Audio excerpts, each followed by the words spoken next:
প্রিয় শিক্ষার্থীবৃন্দ, আসসালামু আলাইকুম।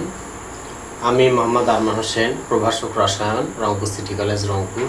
আজকে তোমাদের সামনে হাজির হয়েছি রসায়ন প্রথম পত্র ক্লাস নেওয়ার জন্য।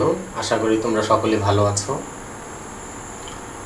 তো প্রিয় শিক্ষার্থীবৃন্দ, আমি প্রথম পত্রের চতুর্থ অধ্যায় রাসায়নিক পরিবর্তন, এই অধ্যায়টি নিয়ে ক্লাস নিচ্ছি। তো আজকে আমি যেটি নিয়ে আলোচনা করব সেটা হলো পানির আয়নিক গুণফল। পানির আয়নিক গুণফল এটা আমি বোর্ডে লিখেছি যে পানিকে যদি তড়িৎ বিশ্লেষণের সাহায্যে বা কোনো প্রক্রিয়ার মাধ্যমে আয়নিত করা হয় তাহলে H+ আয়ন এবং হাইড্রক্সিল আয়ন বা OH- আয়ন এই আয়নে আয়নিত হয় বা বিয়োজিত হয়। পানিকে বিয়োজিত করলে যে আয়ন দুটি পাওয়া যায়, এই আয়ন দুটিকে যদি আমরা ভরক্রিয়া সূত্র অনুযায়ী লিখি তাহলে পাওয়া যাবে হচ্ছে যে K = উৎপাদের মোলার ঘনমাত্রার গুণফল ভাগ বিক্রিয়ক পদার্থের মোলার ঘনমাত্রার গুণফল।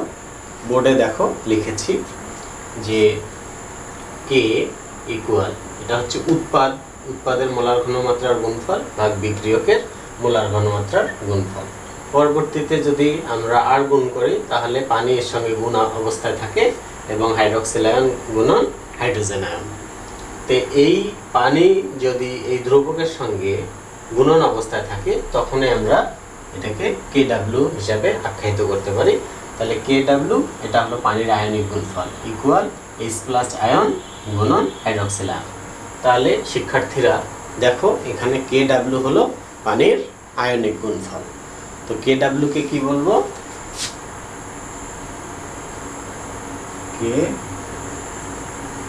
পানির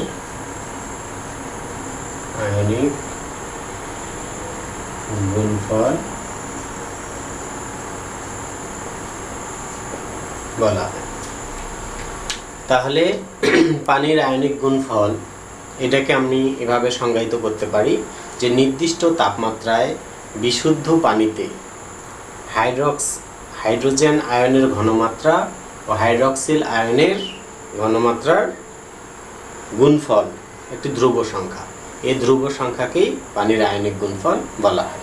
আমি আবার বলছি যে নির্দিষ্ট তাপমাত্রায় বিশুদ্ধ পানিতে হাইড্রোজেন আয়নের ঘনমাত্রা ও হাইড্রক্সিল আয়নের ঘনমাত্রার গুণফল ধ্রুব। এই গুণফলকে পানির আয়নিক গুণফল বলা হয়ে থাকে।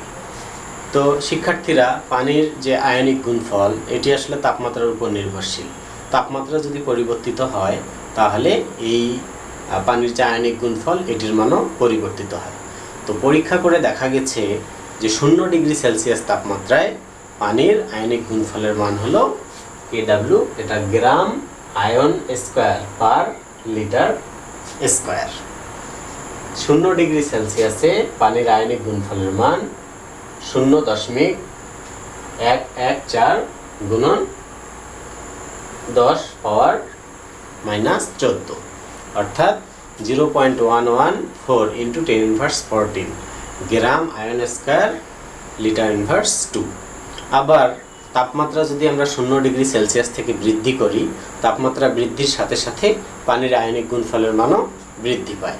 এটি বৃদ্ধি পেয়ে শিক্ষার্থীরা দেখো যে যদি 10 ডিগ্রি সেলসিয়াস তাপমাত্রা যায় তাহলে এটা বৃদ্ধি পেয়ে হবে 0.292 × 10⁻⁻14।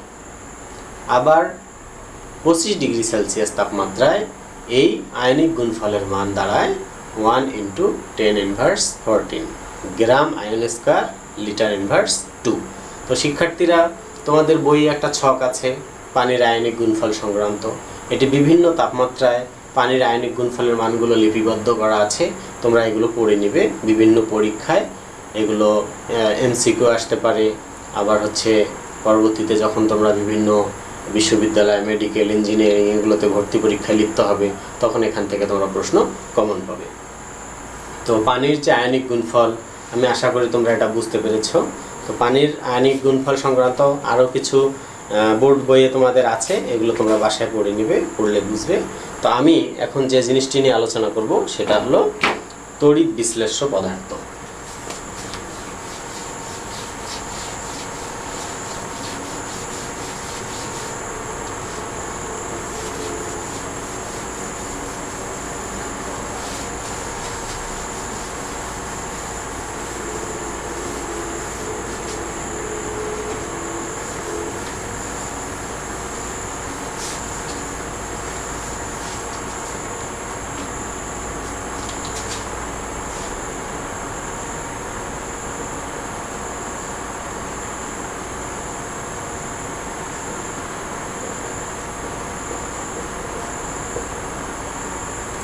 তড়িৎ বিশ্লেষ্য পদার্থ, এটাকে ইংরেজিতে বলা হয় electrolytes. Electrolytes.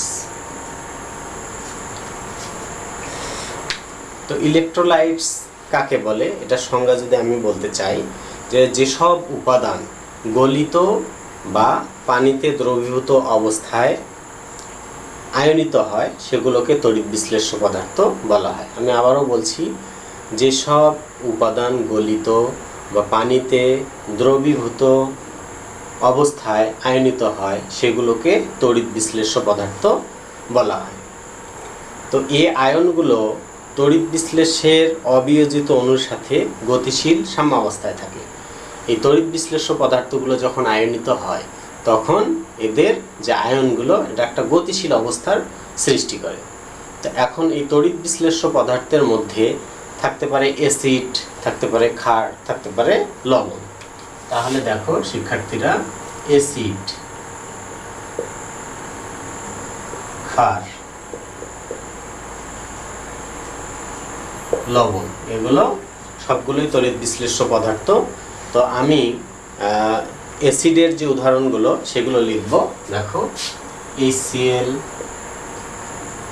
H2SO4, HNO3, CH3, COOH, H bond COOH, ETC। আরও অনেক উদাহরণ আছে তড়িৎ বিশ্লেষ্য পদার্থের। তারপর এর কাছে আরও আমি উদাহরণ হিসেবে কিছু লিখব, সেটা হলো HCN, হাইড্রোজেন সায়ানাইড, তারপর H2CO3, তারপর আছে হলো আরও উদাহরণ হিসেবে লেখা যেতে পারে যে বেনজোইক অ্যাসিড আছে, অক্সালিক অ্যাসিড আছে, C2H2O4, তারপর C6H5COOH। এগুলো সবগুলোই হলো অম্ল বা অ্যাসিড, এগুলো তড়িৎ বিশ্লেষ্য হিসাবে আখ্যায়িত করতে পারি। তো শিক্ষার্থীরা, আমি যেগুলো লিখলাম তোমরা খাতায় লিপিবদ্ধ করে নাও। এগুলো সবগুলোই হলো অ্যাসিড, তড়িৎ বিশ্লেষ্য পদার্থের উদাহরণ অ্যাসিড। এখন যদি আমি ক্ষারের উদাহরণ দিতে চাই তাহলে লিখতে হবে sodium hydroxide, potassium hydroxide, ammonium hydroxide, aluminium hydroxide. এগুলো লেখার সময় অবশ্যই তোমাদেরকে যোজনী খেয়াল রাখতে হবে, যোজনী অনুযায়ী লিখতে হবে। যোজনী যদি ভুল করে ফেলো এগুলো ভুল হয়ে যাবে। FeOH3, ETC, আরও উদাহরণ আছে। তারপর তড়িৎ বিশ্লেষ্য পদার্থের উদাহরণ হিসাবে যদি আমি লবণ লিখতে চাই তাহলে লবণ হিসাবে অনেকগুলো লবণ হতে পারে। Lithium chloride, sodium chloride, potassium chloride, MgCl2, AlCl3, zinc sulphate, copper sulphate, ETC। এগুলো সবগুলো তড়িৎ বিশ্লেষ্য পদার্থ, এগুলো লবণের মধ্যে পড়ে। এখন শিক্ষার্থীরা দেখো, এই তড়িৎ বিশ্লেষ্য পদার্থের মধ্যে আরও আছে যে তীব্র তড়িৎ বিশ্লেষ্য, মৃদু তড়িৎ বিশ্লেষ্য পদার্থ। এগুলো আমি মিশাই দেব। এগুলো হচ্ছে অ্যাসিড, তড়িৎ বিশ্লেষ্যের উদাহরণ। এগুলো ক্ষার, ক্ষারীয় তড়িৎ বিশ্লেষ্যের উদাহরণ লবণ, এগুলো লবণ জাতীয় তড়িৎ বিশ্লেষ্যের উদাহরণ। তো শিক্ষার্থীরা, আমি আশা করি তোমরা এগুলো বুঝতে পেরেছো এবং অলরেডি তোমরা এগুলো খাতায় লিখে ফেলেছো। আমি এখন এগুলো মেশাই দেব।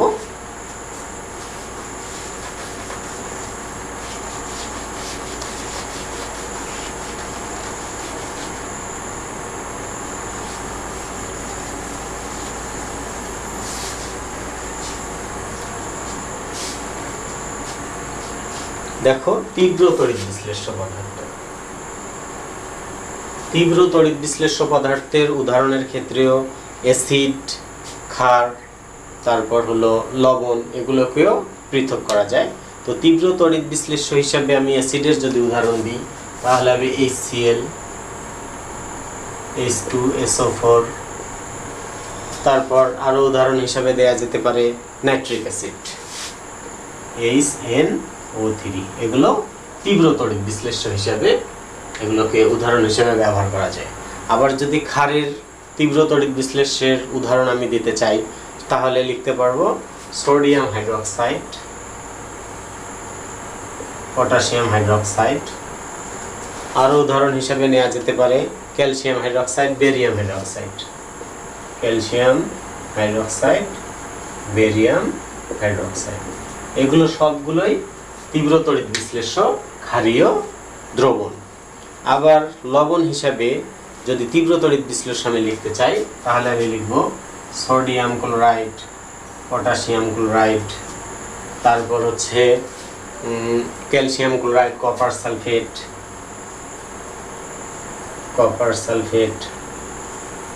Zinc sulphate, etc. তো এগুলো তীব্র তড়িৎ বিশ্লেষ্যের উদাহরণ। তো তীব্র তড়িৎ বিশ্লেষ্য একে যদি আমরা সংজ্ঞায়িত করি, তাহলে কিভাবে আমরা এটা লিখব? শিক্ষার্থীরা এটা শোনো। যে সকল পদার্থ জলীয় দ্রবণে বা যে কোনো ঘনমাত্রার দ্রবণে প্রায় সম্পূর্ণরূপে আয়নিত অবস্থায় থাকে, তাদেরকে তীব্র তড়িৎ বিশ্লেষ্য পদার্থ বলা হয়ে থাকে। এখন দেখো, আমি মৃদু তড়িৎ বিশ্লেষ্য পদার্থের উদাহরণগুলো লিখব। মৃদু,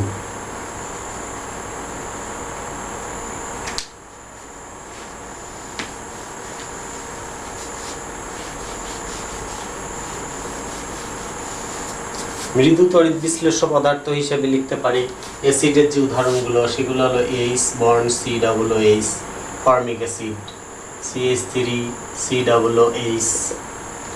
তারপর লিখতে পারি আরও কিছু অ্যাসিড আছে, যেমন H2CO3, carbonic acid, H2C2O4, oxalic acid, তারপর বেনজোইক অ্যাসিড C6H5COOH।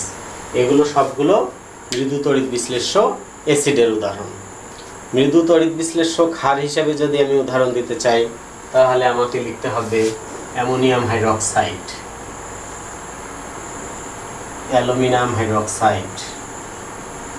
তারপর আরও উদাহরণ হিসাবে দিতে পারি ম্যাগনেসিয়াম হাইড্রোক্সাইড, কপার হাইড্রোক্সাইড,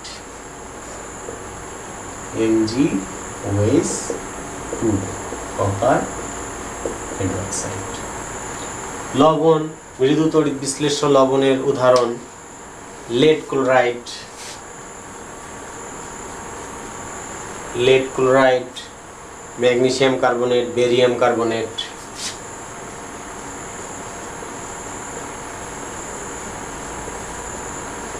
তারপর হলো সিলভার ক্লোরাইড।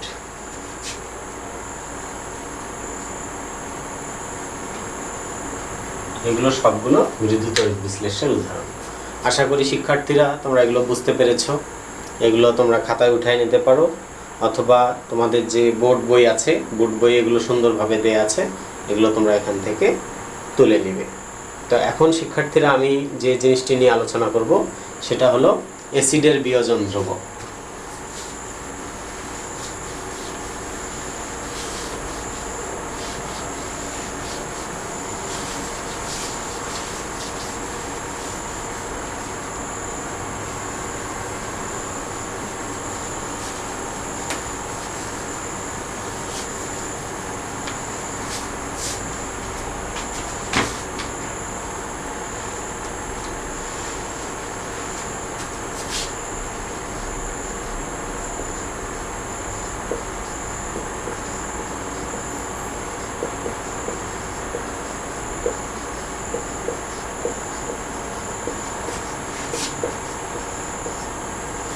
অ্যাসিডের বিয়োজন ধ্রুবক। অ্যাসিডের বিয়োজন ধ্রুবক কাকে বলে? অ্যাসিডের সংজ্ঞার ক্ষেত্রে ব্রোনস্টেড লাউরির মতবাদ একটি যুগান্তকারী মতবাদ। এই মতবাদ অনুসারে যে কোনো অ্যাসিডকে পানিতে দ্রবীভূত করলে এটির বিয়োজন নিম্নরূপে হয়ে থাকে। তো আমি সাধারণ অ্যাসিডের উদাহরণ দিব। HA কোনো একটি সাধারণ অ্যাসিড, এটি পানিতে যদি আমরা দিই তাহলে এটা নিম্নরূপভাবে আয়নিত হবে। H3O+, এটাকে বলে হাইড্রোনিয়াম আয়ন, আর হলো হাইড্রক্সিল আয়ন। হাইড্রোনিয়াম আয়ন, তার সাথে হবে A- অ্যানায়ন। এখন এই সমীকরণটিকে যদি আমরা সাম্য বিক্রিয়ার ক্ষেত্রে সাম্যাঙ্ক হিসেবে লিখি, সাম্য বিক্রিয়ার ক্ষেত্রে সাম্যাঙ্ক Ka ইকুয়াল এখানে যে উৎপাদ পদার্থগুলো রয়েছে তার ঘনমাত্রার গুণফল। H3O+ গুণন A- ভাগ HA গুণন H2O। এই সমীকরণটিতে দেখো Ka, এটাকে আমরা বলবো সাম্য বিক্রিয়ার ক্ষেত্রে সাম্যাঙ্ক বা সাম্য ধ্রুবক। এই সাম্য ধ্রুবকটাকেই আমরা বলবো অ্যাসিডের বিয়োজন ধ্রুবক। এখন শিক্ষার্থীরা দেখো যে পানির মোলার ঘনমাত্রা, যে ব্র্যাকেটের ভিতরে এটা লেখা হয়েছে পানির মোলার ঘনমাত্রা, এটিকে ধ্রুবক ধরা হয়। এটি যদি ধ্রুবক হয় তাহলে আমার সমীকরণটি দাঁড়াচ্ছে Ka ইকুয়াল H3O+ গুণন A-। সেক্ষেত্রে পানির ঘনমাত্রাটা অ্যাবলিশ হয়ে যাবে HA। তো শিক্ষার্থীরা দেখো Ka ইকুয়াল হলো হাইড্রোনিয়াম আয়নের ঘনমাত্রা, যে অ্যানায়নটি রয়েছে তার ঘনমাত্রা, ভাগ যে অ্যাসিডটি রয়েছে তার ঘনমাত্রা। তো এই সমীকরণটি থেকে তোমরা খেয়াল করো, যদি অ্যাসিডের ঘনমাত্রা বেশি থাকে তাহলে সাম্যাঙ্কের মান কমে যায়। সাম্যাঙ্কের মান যদি কমে যায় অ্যাসিডের বিয়োজনও হ্রাস পায়। আবার যদি এটির মান কম থাকে তাহলে সাম্য ধ্রুবকের মান বেশি হয়। সাম্য ধ্রুবকের মান যদি বেশি হয় তাহলে বুঝবো যে অ্যাসিডটি সেটি বেশি পরিমাণে বিয়োজিত হয়েছে। আশা করি শিক্ষার্থীরা তোমরা এটা বুঝতে পেরেছো। তাহলে এই যে সমীকরণটি আছে, এই সমীকরণটিতে দেখো যে এর একক কি হবে। একক তোমরা জানো, একক হলো ঘনমাত্রার একক মোল পার লিটার গুণন মোল পার লিটার ভাগ মোল পার লিটার। তাহলে এইখান থেকে একটা যদি ক্যান্সেল হয়ে যায় তাহলে একক দাঁড়াচ্ছে মোল পার লিটার। তাহলে এখানে যে সাম্য ধ্রুবকটি রয়েছে অ্যাসিডের বিয়োজন ধ্রুবক বা অ্যাসিডের সাম্য ধ্রুবক, এটার একক হবে মোল পার লিটার। আশা করি তোমরা এটা বুঝতে পেরেছো। তো এর থেকে আমরা যদি সংজ্ঞায়িত করি যে অ্যাসিডের বিয়োজন ধ্রুবক এটা কি, তাহলে এর সংজ্ঞা হবে যে প্রতি লিটার জলীয় দ্রবণে উপস্থিত কোনো অ্যাসিডের মূল সংখ্যার যে ভগ্নাংশ বিয়োজিত অবস্থায় থাকে তাকে ওই অ্যাসিডের বিয়োজন ধ্রুবক বলা হয়। আমি আবার বলছি যে প্রতি লিটার জলীয় দ্রবণে উপস্থিত কোনো অ্যাসিডের মূল সংখ্যার যে ভগ্নাংশ বিয়োজিত অবস্থায় থাকে তাকে ওই অ্যাসিডের বিয়োজন ধ্রুবক বলা হয়ে থাকে। আশা করি শিক্ষার্থীরা তোমরা বুঝতে পেরেছো যে অ্যাসিডের বিয়োজন ধ্রুবক কি। এখন দেখো যে ক্ষারের বিয়োজন ধ্রুবক।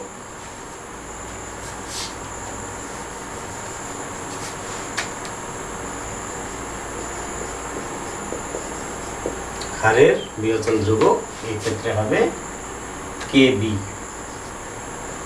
তো শিক্ষার্থীরা এটার ক্ষেত্রেও আমি একটা সাধারণ উদাহরণ নেব।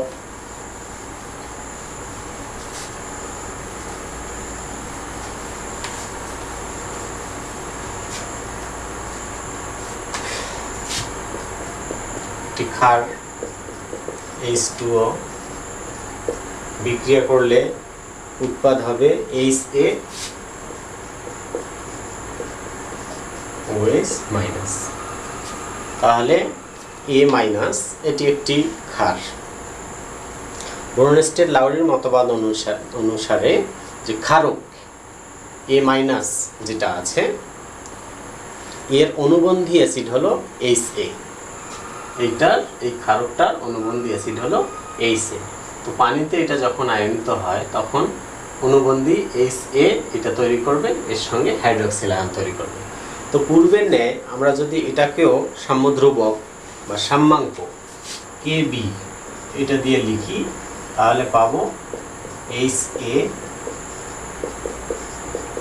OH মাইনাস ভাগ A মাইনাস গুণন H2।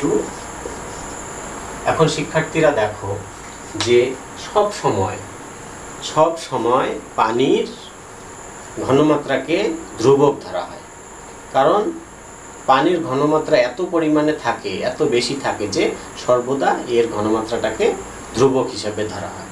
তাহলে পানির এটাকে ঘনমাত্রাকে যদি ধ্রুবক ধরি তাহলে আমার সমীকরণটা আসছে KB ইকুয়াল HA গুণন OH minus divided by A minus. তাহলে এটি হলো KB ক্ষারের বিয়োজন ধ্রুবক। তাহলে ক্ষারের বিয়োজন ধ্রুবক KB ইকুয়াল হলো যে উৎপাদের মোলার ঘনমাত্রার গুণফল ভাগ এখানে যে অনুবন্ধী ক্ষারকটি রয়েছে তার ঘনমাত্রার গুণফল। পূর্বের ন্যায় এটিকেও বলা যায় যে যদি অনুবন্ধী ক্ষারকের ঘনমাত্রা বেশি হয় তাহলে ক্ষার ধ্রুবকের মান কম। ক্ষার ধ্রুবকের মান যদি কম হয় তাহলে এটি কম পরিমাণে আয়নিত হবে। আবার যদি বলি যে অনুবন্ধী ক্ষারক এইটার ঘনমাত্রা যদি কম হয় তাহলে সাম্যধ্রুবক KB এর মান বেশি হবে। KB এর মান বেশি হলে যে উৎপাদ পদার্থ এগুলো বেশি পরিমাণে আয়নিত হবে, অর্থাৎ এটি বেশি পরিমাণে বিয়োজিত হবে। আশা করি শিক্ষার্থীরা তোমরা এটা বুঝতে পেরেছ। তো পূর্বের ন্যায় এটিরও একক হবে মোল পার লিটার। তো আমি এর পরের টপিকে চলে যাচ্ছি। তো এই সংক্রান্ত কিছু অঙ্ক রয়েছে, অঙ্কগুলো তোমরা একটু দেখবা। এখন আমি যে জিনিসটা শেখাবো সেটা হলো বিয়োজন মাত্রা ও বিয়োজন ধ্রুবক।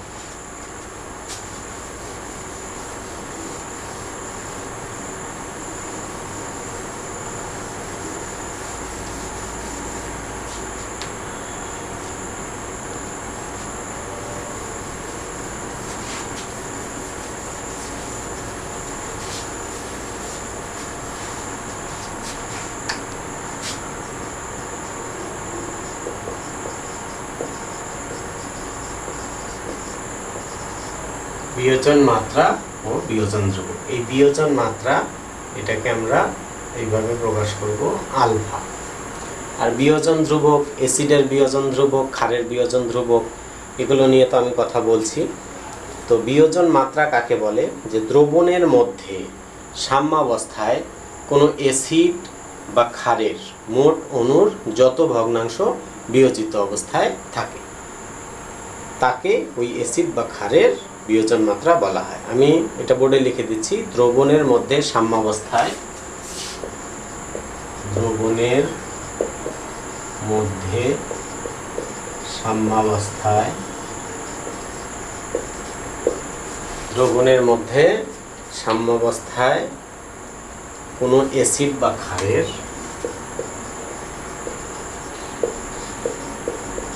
অ্যাসিড বা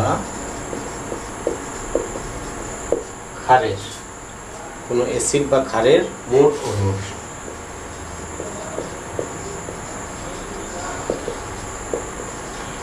যত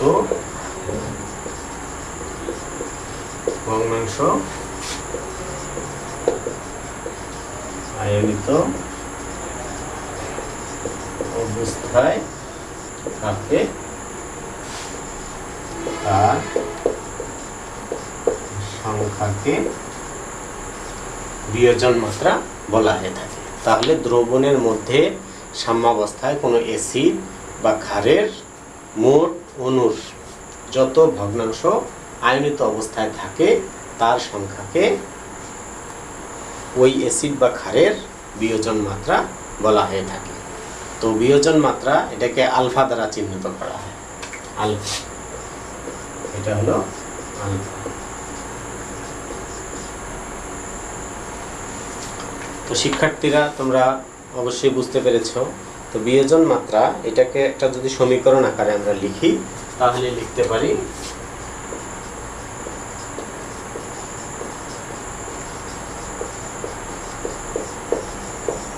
আলফা। উপরে আমরা লিখব যে সাম্যাবস্থায় অ্যাসিড বা ক্ষারের বিয়োজিত মোল সংখ্যা। সাম্যাবস্থায়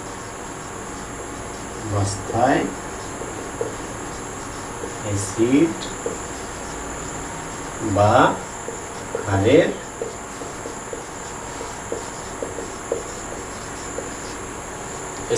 ক্ষারের বিয়োজিত মোল সংখ্যা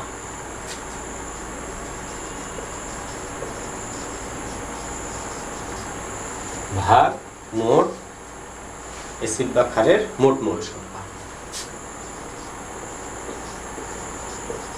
অ্যাসিড বা ক্ষারের মোট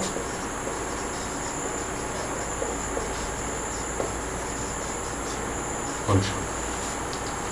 এটি হলো বিয়োজন মাত্রা।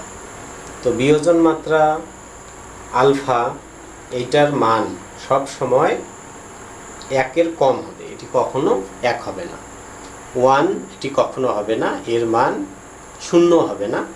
তাহলে 0-এর উপর থেকে আর 1 এর মধ্যে যে কোনো সংখ্যা এর মান হতে পারে। তো এটির যে ইয়াগুলো আছে এগুলো তোমরা একটু বইয়ে দেখে নেবে যে বিয়োজন মাত্রা এটা থেকে তড়িৎ বিশ্লেষের প্রকৃতি নির্ণয় করা যায়। যে তড়িৎ বিশ্লেষের প্রকৃতির ক্ষেত্রে যে আলফা এর মান 0 থেকে 1 এর মধ্যবর্তী যে কোনো ধনাত্মক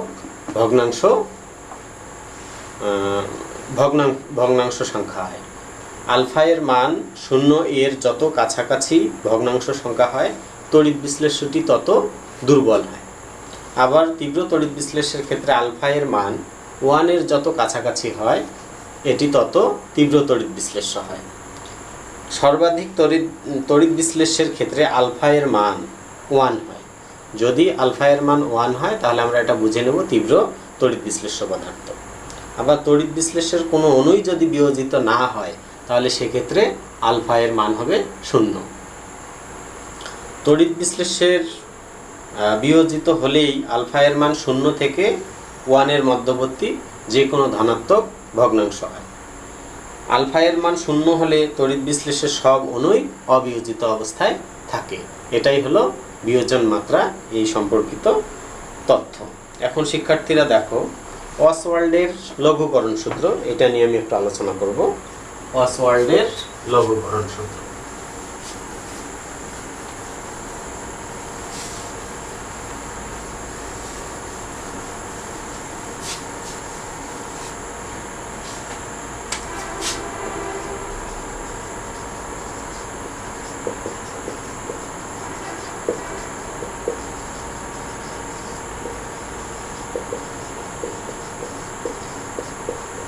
অসওয়াল্ডের লঘুকরণ সূত্রটি হলো যে দ্রবণের লঘুতার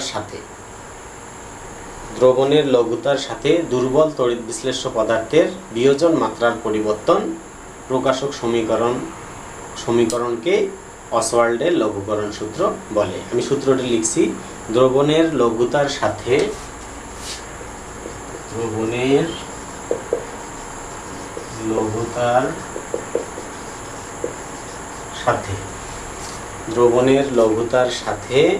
দুর্বল তড়িৎ বিশ্লেষ্য পদার্থের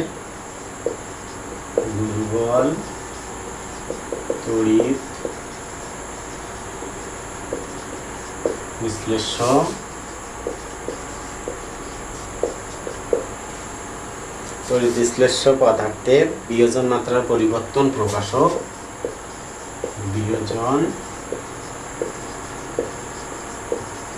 মাত্রার পরিবর্তন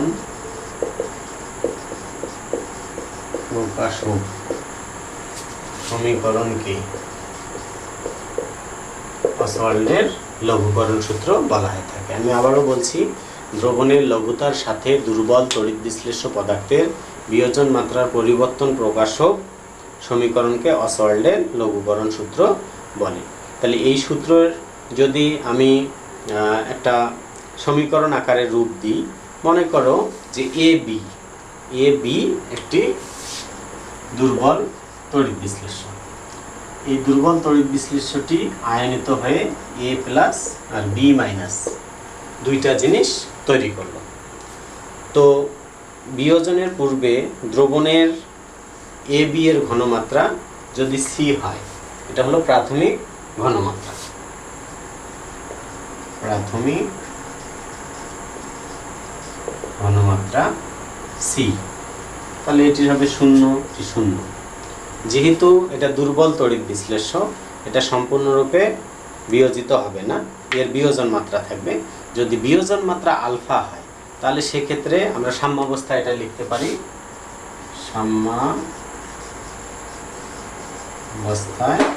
যদি বিয়োজন মাত্রা আলফা হয় আর প্রাথমিক ঘনমাত্রা যদি সি হয়, তাহলে আমরা লিখতে পারি সি আলফা। এটা সি আলফা, এখান থেকে লিখবো সি মাইনাস সি আলফা। তো এখান থেকে সি কমন নাও, তাহলে 1 মাইনাস আলফা।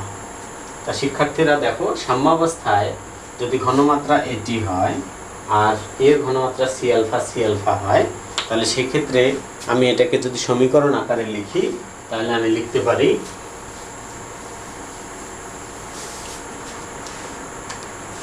কে এ অ্যাসিডের ক্ষেত্রে আমি লিখব সি আলফা গুণন C alpha divide by 1 minus alpha. এটা আমি মিশাই দেব, তাহলে এখান থেকে আসছে হলো সি আলফা স্কয়ার আর হলো 1 মাইনাস আলফা। তাহলে কে এ ইকুয়াল এটা বিশেষ ক্ষেত্রে 1 মাইনাস আলফা, এটাকে 1 লেখা যায়। অর্থাৎ বিয়োজন মাত্রার মান যদি খুবই ক্ষুদ্র হয়, আলফা এর মান যদি খুব ক্ষুদ্র হয়, তাহলে সেক্ষেত্রে 1 মাইনাস আলফা ইকুইভ্যালেন্ট 1 লেখা যায়। সেক্ষেত্রে আমার সমীকরণটি দাঁড়াবে কে এ ইকুয়াল সি আলফা স্কয়ার। তো শিক্ষার্থীরা দেখো, এই সমীকরণ থেকে আমি বিয়োজন ধ্রুবক এটার মানও বের করতে পারি, আবার হলো যে এখানে অ্যাসিড ধ্রুবক যেটা কে এ সাম্য ধ্রুবক, এর মানও বের করতে পারি। তাই এখান থেকে যদি alpha equal root over K A by C, এটি একটি রূপ। শিক্ষার্থীরা দেখো, এটা আমি অ্যাসিডের ক্ষেত্রে লঘুকরণ সূত্র বের করলাম। ঠিক অনুরূপভাবে তোমরা যদি ক্ষারের ক্ষেত্রে বের করতে চাও, তাহলে সেক্ষেত্রে হবে কি K B C alpha square, alpha equal root over K B divided by C. আশা করি শিক্ষার্থীরা তোমরা এটা বুঝতে পেরেছ যে অসওয়াল্ডের লঘুকরণ সূত্র, যে মৃদু তড়িৎ বিশ্লেষ্য এই সকল পদার্থের ক্ষেত্রে এই জিনিসগুলো ব্যবহার করে আমরা এটাকে বিভিন্ন গাণিতিক সমস্যা আছে, ম্যাথমেটিক্যাল টার্ম আছে, এগুলোকে আমরা হিসাব করব। তো অসওয়াল্ডের লঘুকরণ সূত্রের প্রয়োগ আছে, অসওয়াল্ডের লঘুকরণ সূত্রের প্রয়োগ।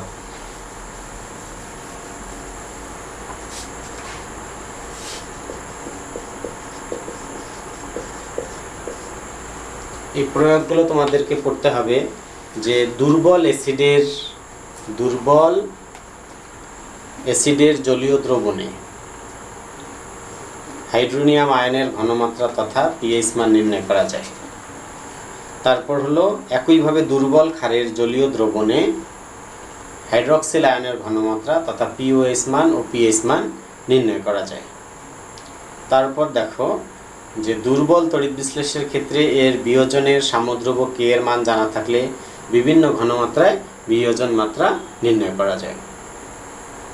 অসওয়াল্ডের লঘুকরণ সূত্রের যে সীমাবদ্ধতা আছে, সীমাবদ্ধতাটুকু তোমাদেরকে পড়তে হবে। প্রয়োগ, সীমাবদ্ধতা, এই দুইটা জিনিস তোমরা বইয়ে দেখবে, বইয়ে এগুলো সুন্দর করে লেখা আছে, বই পড়লেই তোমরা বুঝবে। যদি না বুঝো আমাকে কোশ্চেন করবে, আমি উত্তর দেওয়ার চেষ্টা করব। এখন দেখো শিক্ষার্থীরা, যে আমি তোমাদের পিএইচ সংক্রান্ত কিছু জিনিস আমি শেখাবো। এই জিনিসগুলো সহজ, আমি দ্রুত তোমাদের যে টপিক আছে অন্যান্য যে টপিকগুলো সেগুলোতে নিয়ে যাব। এগুলো একটু সহজ টপিক, এই জন্য আমি এগুলো থেকে দ্রুত এগুলো থেকে সরে আসতে চাচ্ছি। PH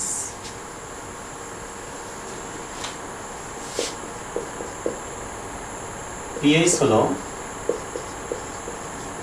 power of S plus ion, এইটা থেকেই আসছে পিএইচ, পাওয়ার অফ এস।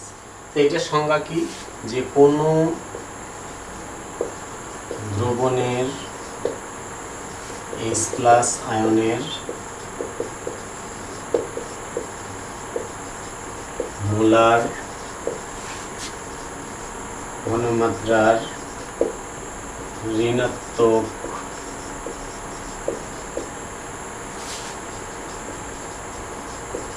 লগারিদমকে ওই দ্রবণের পিএইচ বলা। তাহলে শিক্ষার্থীরা দেখো, পিএইচ এর সঙ্গে আমি বোর্ডে লিখেছি যে কোনো দ্রবণে এইচ প্লাস আয়নের মোলার ঘনমাত্রার ঋণাত্মক লগারিদমকে ওই দ্রবণের পিএইচ বলা হয়। তাহলে পিএইচ এর সমীকরণ কি দাঁড়াবে, পিএইচ ইকুয়াল হলো minus log H plus ion. অনুরূপভাবে যদি পিওএইচ এর কথা আমরা চিন্তা করি, পিওএইচ তাহলে কি হবে, power of OH minus ion. তাহলে এই ক্ষেত্রে কি হবে, যে ওএইচ মাইনাস আয়নের ঘনমাত্রা ঋণাত্মক লগারিদমকে ওই দ্রবণের পিওএইচ বলা হয়। তাহলে এই জায়গায় হবে ওএইচ মাইনাস আয়ন। আশা করি শিক্ষার্থীরা তোমরা পিএইচ এবং পিওএইচ এটার সংজ্ঞাটা বুঝতে পেরেছ।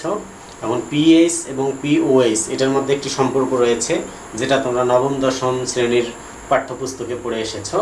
আমি শর্টকাট এটাকে লিখব, যে কোনো দ্রবণের পিএইচ প্লাস পিওএইচ ইকুয়াল হলো 40। এই সম্পর্কটি থেকে পিএইচ এবং পিওএইচ এর একটি স্কেল প্রণয়ন করা যায়। এই স্কেল থেকে আমরা দেখতে পাই যে যে কোনো দ্রবণের পিএইচ এবং পিওএইচ এর মান 14 এর মধ্যে থাকে। এগুলোকে যদি আমরা সিদ্ধ করি, এই সমীকরণটিকে যদি আমরা আরও রিসার্চ করি, তাহলে পাওয়া যাবে কি, যে কোনো একটা দ্রবণের পিএইচ ইকুয়াল পিওএইচ পাওয়া যাবে 7 নিরপেক্ষ। যদি পিএইচ এবং পিওএইচ মান দুইটাই সমান হয়, তাহলে সেই দ্রবণটি নিরপেক্ষ। আমি আবারও বলছি যে পিএইচ স্কেল থেকে দেখা যায় যে পিএইচ এবং পিওএইচ এর মান যদি 7 হয়, তাহলে সেই দ্রবণটি নিরপেক্ষ। যদি পিএইচ মান 7 অপেক্ষা বেশি হয়, তাহলে ওই দ্রবণটি ক্ষারীয়। আর যদি পিএইচ মান 7 অপেক্ষা কম হয়, সেই দ্রবণটি অম্লীয় দ্রবণ হিসেবে বিবেচিত হয়। তো শিক্ষার্থীরা এগুলো তোমরা একটু দেখবে, বইয়ে আছে, এগুলো সহজ করে দেয়া আছে, খুব কঠিন কিছু না। আশা করি তোমরা এগুলো দেখলেই বুঝবে। আর হচ্ছে ক্লাস 10-এর বইও তোমরা এগুলো নিয়ে একটু পড়ে এসেছো, ওখান থেকে কিছু অঙ্ক আছে। আমি একটা ছোট একটা অঙ্ক দেখাচ্ছি, দেখো।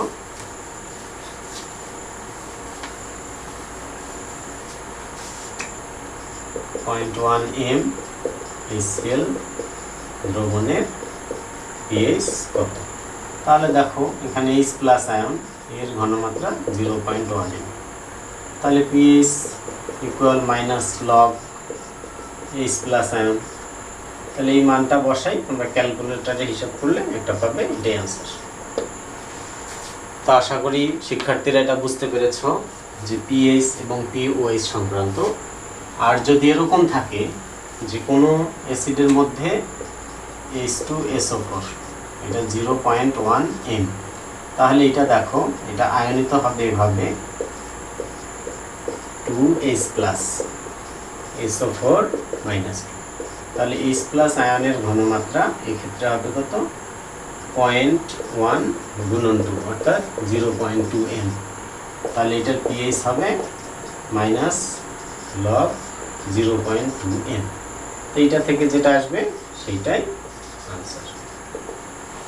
আশা করি শিক্ষার্থীরা পিএইচ এবং পিওএইচ সংক্রান্ত যে সমস্যাগুলো রয়েছে এগুলো তোমরা বুঝতে পেরেছো। এই অনুযায়ী তোমরা বাসায় ঠিকঠাক মতো পড়বে। আর যেদিন যে ক্লাসের পড়া আমি পড়াবো সেদিনের পড়া সেদিনেই পড়বে, তাহলে বুঝতে পারবে। কেমিস্ট্রি বা যে সায়েন্সের যে সাবজেক্টগুলো আছে পড়া যদি তোমরা জমায় রাখো তাহলে পরবর্তীতে এগুলো নিয়ে তোমরা সমস্যায় পড়বে, সমস্যার সম্মুখীন হবে। তাই যেদিন যে পড়াটা আমি পড়াবো সেই পড়াটা সঙ্গে সঙ্গে পড়ে ফেলবে, দেখবে যে ওটা থেকে যে প্রবলেমগুলো আছে আমাকে জিজ্ঞেস করবে, আমি প্রশ্নগুলোর উত্তর দেবো, সলভ হয়ে যাবে। তো শিক্ষার্থীরা সকলে ভালো থাকবে এই কামনায় আজকে এই পর্যন্ত শেষ করছি। আল্লাহ হাফেজ।